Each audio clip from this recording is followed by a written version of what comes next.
Today I give you 3 ideas to throw in the garbage when valuing your home. You better get fired up! Alright, so first and foremost, pricing your home accurately is the most important ingredient in getting the sucker sold. But a lot of times, because we're so emotionally and financially attached to that sales price, we allow ourselves to justify things that just don't correlate with factual information. So today I'm giving you the 3 home valuation ideas that I hear most that are completely wrong. But at the end, don't worry, I'm going to give you exactly what you need to do to get an accurate depiction of your home's value. So before we get started, if you're seeing this on YouTube, I would love if you went down and hit that subscribe button. And if you're lounging on the couch watching this on Facebook, I'd love it if you joined us in the comments below. The Zillow Zestimate.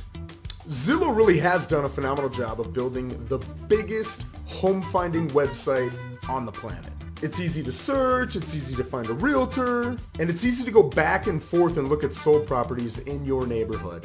What Zillow really drops the ball on though is providing sellers with an accurate depiction of their home's value. So Zillow uses an algorithm that takes a lot of things into account to include a lot of past sales. But because it's a computer and it doesn't know the ins and outs of every single market, it's very common that a Zestimate can be 10 to 20% high or low on your home's actual value. Sometimes even more. So by looking at that Zillow Zestimate, it sets sellers up for unrealistic expectations. A lot of times there's an emotional attachment to that unrealistic number, and it can be very challenging to detach yourself from that number once that attachment's been made. All right, Joe, what's number 2? Number 2 is this statement right here. I paid $40,000 to upgrade my kitchen, so my home has to be worth $40,000 more than I paid for it, right?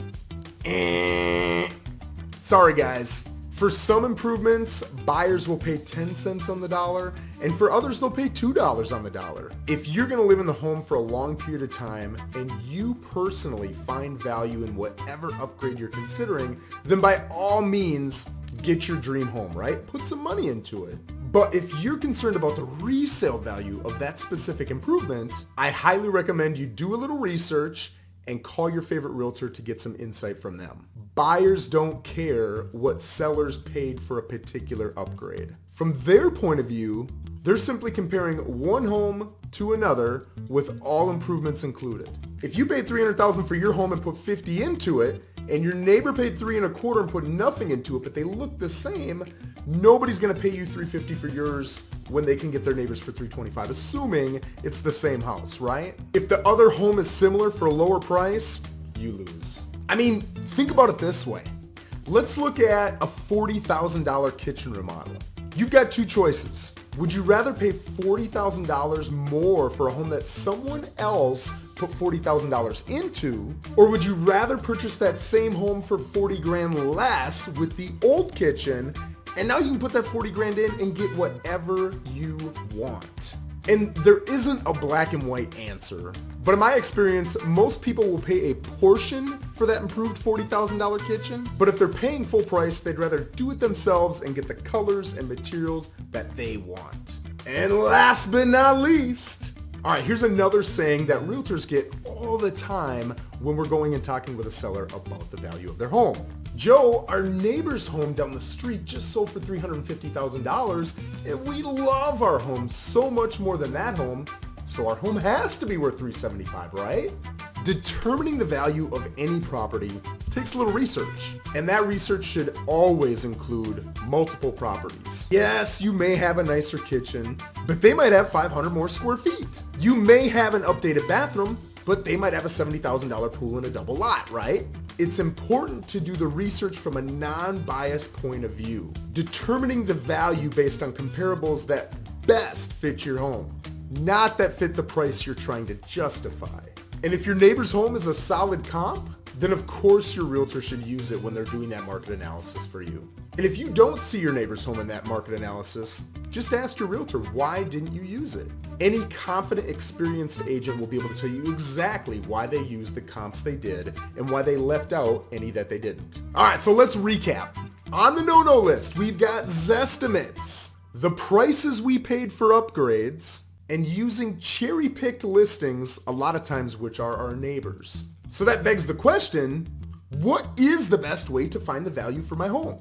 Listen, it's simple. And I know I'm a realtor, so it sounds like a pitch, but the easiest, best way to do it is call your favorite realtor. Just ask them, hey, will you do a free market analysis for me and let me know the value of my home? The overwhelming majority of realtors would love to come in and do that for free for you. And it not only gives you the value and all the comps supporting it, but it'll give you their insight, their non-biased point of view as to why your home is worth what it's worth.